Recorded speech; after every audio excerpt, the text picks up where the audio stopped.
তোমার সাগরকে আমি ঠিক উপযুক্ত জায়গায় পৌঁছে দিয়েছি। তাকে তুমি আশীর্বাদ করো যেন সে যেন মানুষের মতো মানুষ হতে পারে, সে যেন দোষের মুক্ত। কি হয়েছে রে কল্ল? তুই আমাকে কিছু বলবি বাবা? বড়দাকে তুমি ওখানে রেখে এলে কেন? বিয়ার কি কাজ শেষ হলো? বৌদিকে ঘরে নিয়ে এলে না কেন? ঘর থাকলে তো ঘরে নিয়ে আসবো রে। এই ভাড়া করা ঘরে পরের বউ এনে রাখবো কোথায়? কিন্তু বাপি, বড়দার ওখানে থাকতে মন নেই। আমাদের রিক্সায় তুলে দেওয়ার সময় দাদার চোখ দুটো জলে ভরে উঠেছিল। উঠবে না, এত দিনের মায়া কাটালে কি সহজ কথা?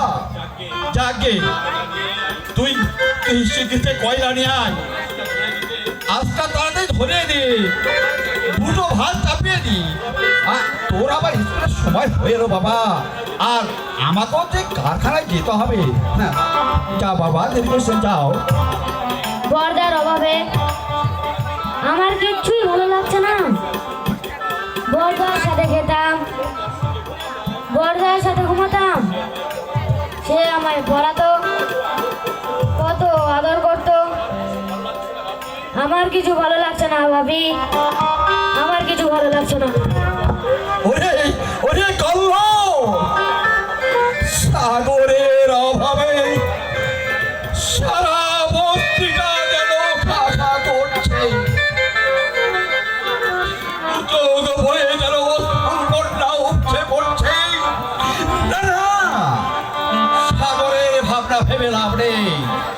এবার সৈকতের একটা কিছু করে দিতে পারলে। সৈকতের হিললে তোমাকে আর দয়া করতে হবে না বাবা। আবার ভাবনা আমি নিজে ভেবে নিতে পারবো। সৈকত, এসব তুই কি বলছিস বাবা? বলতে তুমি আমার বাধ্য করেছো, দাদাকে তুমি রাজা করে দিলে। আজ আমি যে তোমার নিজের ছেলে,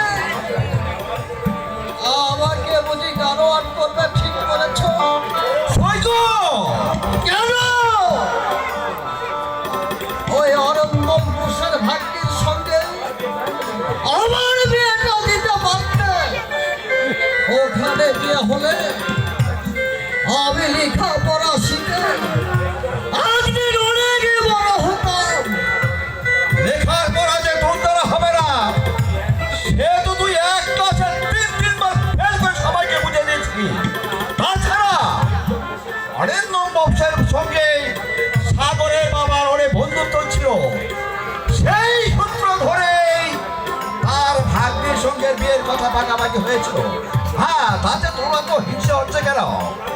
মুরারি বাবুর মেয়ের সঙ্গে তোর বিয়ের কথা তো পাকাপাকি হয়ে আছে, আর সেই জন্যই তো আপদে বিপদে টাকা পয়সা দিয়ে আমাদের সাহায্য করছে। আর এমনকি আজ দু বছরের বিনা ভাড়া এই বাড়িতে আমাদের থাকতে দিচ্ছে।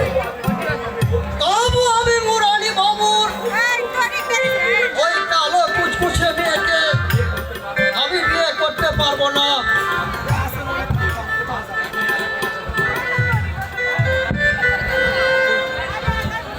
কালো কুচকুচে মেয়ে নয় বাবাজি, কালো কুচকুচে নয়, ওটের উপরে